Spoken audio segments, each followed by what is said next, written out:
Hello everyone, welcome to another video. And in this video, we are going to discuss chapter 13, part 2. And if you remember, the topic of this chapter was room for error.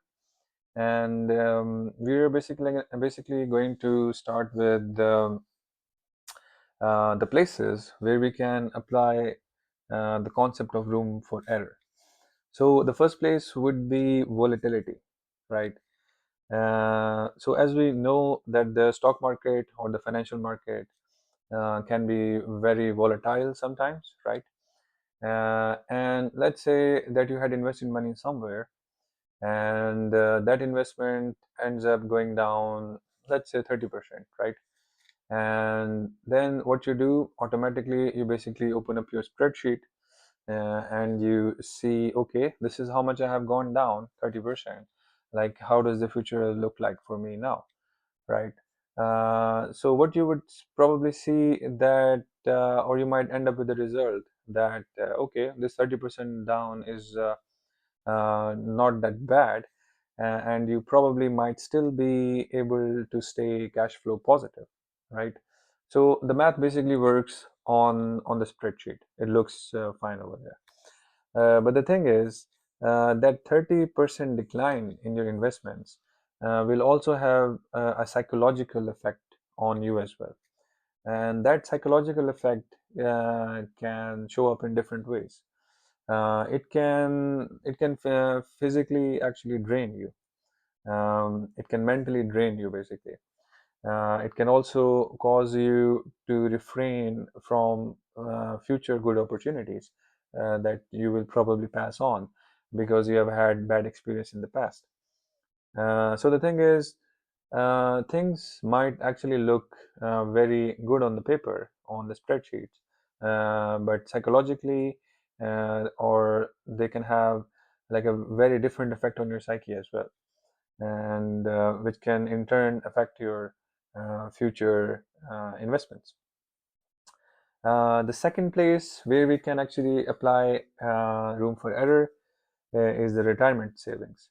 So when it comes to retirement savings, and if you look at the market returns of the US stock market from 1870, then the market has actually returned 6.8% every year, and that is after inflation. So the thing is, if we use this assumption that if the market is returning 6.8% every year, and then you might probably will come up with the number. Okay, this is how much money I have to save every month. So in X years, I will have enough money to live off my retirement savings, right? But the reality is, there is a possibility that your retirement date actually comes during a bear market, right?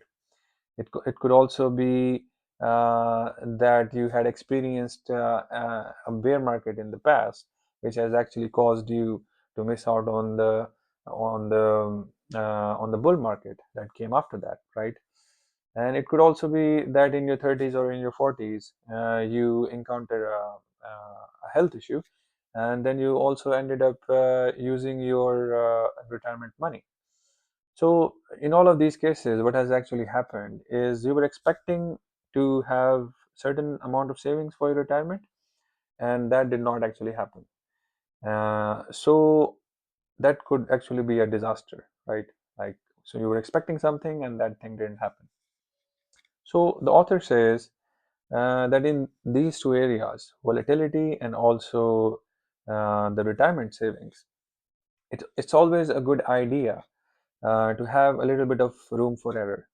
So what the author does is what he does is basically he expects like whatever number he is expecting to save by the time he retires, or whatever date that might be in the future. If he is expecting that he would save this much money if everything goes to the plan, then he also expects that there is a possibility that he would fall short one third of the actual amount that is planning to save. So he is basically including a room for error. Like one third is the room for error in this case. So what how that actually helps him is that he saves more every month, accounting for the room for error, and that actually will help him in the future, because if anything unpredictable happens, then he had already taken that into consideration. And if nothing bad happens, then he actually ends up with more money, which is a win-win situation in both cases. Now we are going to look into the optimism bias. What is optimism bias basically? So optimism bias is, according to author, is a cousin of room for error. And what it is basically an attachment to favorable odds when the downside is unacceptable in any circumstances.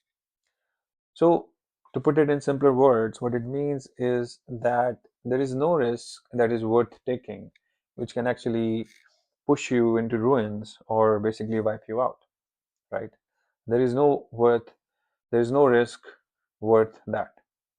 And if you were to take a look at an example, then we could take a look at leverage, right? So what leverage is, you are basically taking a debt on top of your money to make your money grow, basically. So you're taking a debt to grow your money, right? So what happens in this case when you use leverage? Um, there is a higher chance that if something bad happens, then it's going to impact you way more than a regular person who doesn't have leverage. So we're going to look at an example of housing prices. The housing prices actually went down 30% in the last decade, and there were companies that actually defaulted on paying their debt, but which was fine. That's capitalism, right? But then there were companies who had leverage, and those companies were actually wiped out. And the thing is, like, if you get wiped out, then you basically take yourself out of the opportunity. um, you basically take yourself out of the game, and you miss on the future opportunities that you could have taken advantage of if you were still in the game. But since you're out of the game, those opportunities are not there anymore for you. So that is one example of optimism bias, and how we should basically try to avoid that. Never take risk on something where you would see that the downside of taking risk can actually wipe you out. Never do that. Cool. Now we are going to continue with the room for error. We're gonna elaborate some more points on that. So continuing, so the room for error not only gives you the capability to handle things that you expect that they might happen in the future, but it also kind of like gives you a shield uh, around the things that are unforeseeable, that are actually unexpected. And how does it do that? We're gonna look at it now.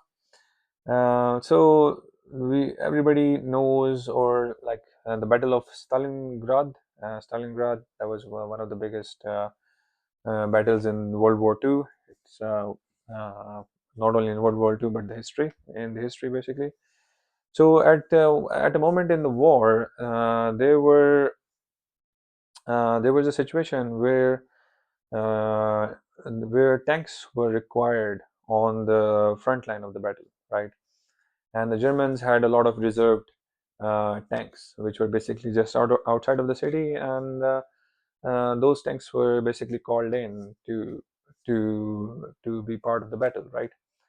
So surprisingly, what happened was that out of hundreds of those tanks, only 20 were operable, and the rest did not actually move at all. And when they investigated, they actually found out that they had this insulation around the wide components of the tanks, and that insulation was actually chewed by the rats. by the rats basically.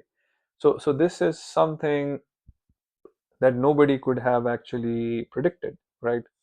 Like a tank designer or a tank builder wouldn't take this into consideration, that okay, like this big machine would actually be made useless by a bunch of rats. So that was unforeseen, that was unexpected, right?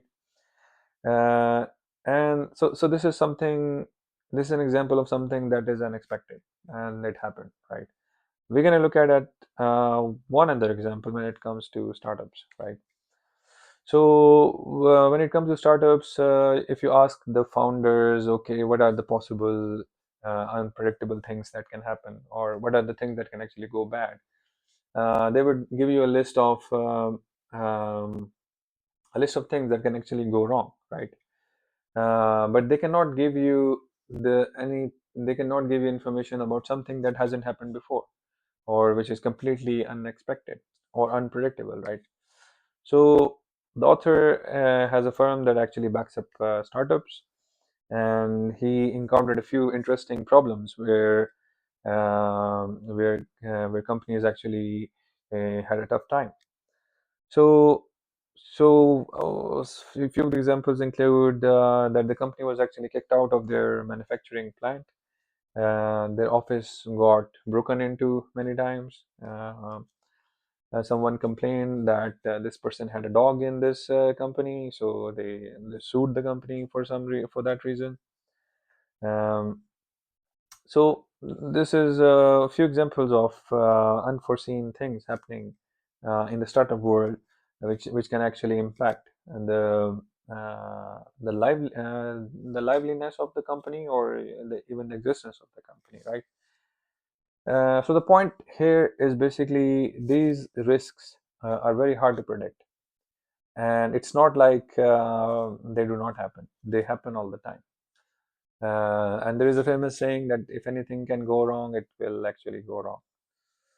So, so in all of these cases, um, in all of these cases, if we incorporate the rule of room for error, if we make some room for error, then we can actually uh, live to see another day in both of these cases. Um, so yeah, so this was the chapter 13, part 2. Hopefully you learned something about room for error, and I will see you in the next one.